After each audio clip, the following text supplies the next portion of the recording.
I'm going to attempt to demonstrating putting grades in. I don't have to give grades, so I'm not quite as good at this, but let me try and show you. So here's my class that I have students, and I believe there's a couple of ways to do this. So first of all, I'm going to go into this little barcode. This is the grade book. So I click in there, and you have all these tabs up here.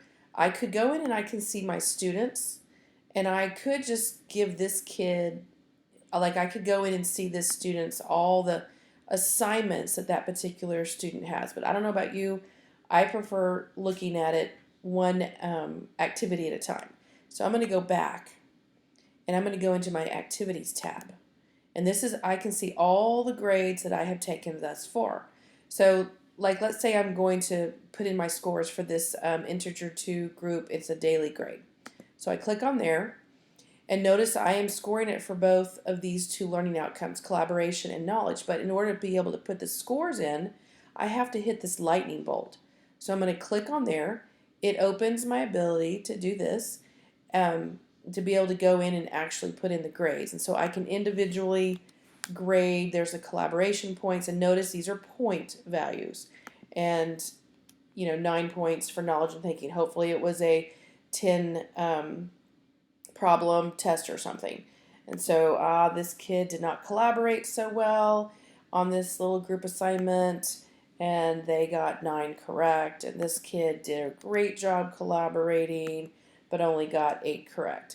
So there is one way to go in and put scores in, and then I would hit submit all scores, and then notice it hasn't changed like that. So I'm going to go back. I'm going to demonstrate again. So again, I'm in my activity tab, and let's say this time I'm going to go put my quiz grade in. And look how this is a different, because this one was an assessment, not an assignment. And so again, I'm only putting in for knowledge and thinking, because again, it's an assessment. So there's that lightning bolt. And notice this time it's asking for percentages. And so then I can actually go in, out of 100%, this kid gets a 87, this kid had a 98, this kid did not do so well.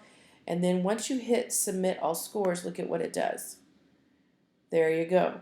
So play around with it a little bit. What other thing I think is really cool, let's say that I screwed up or whatever, I need to change something, I can hit that lightning bolt, and then I can go in and he redid it, he came in for tutoring, yay, you get a 70, and so then I can submit that score as well. So that's just a little bit to get you started. I know there's some really cool hacks on doing grades, but at least you now have the basics to go in and get some grades put in there.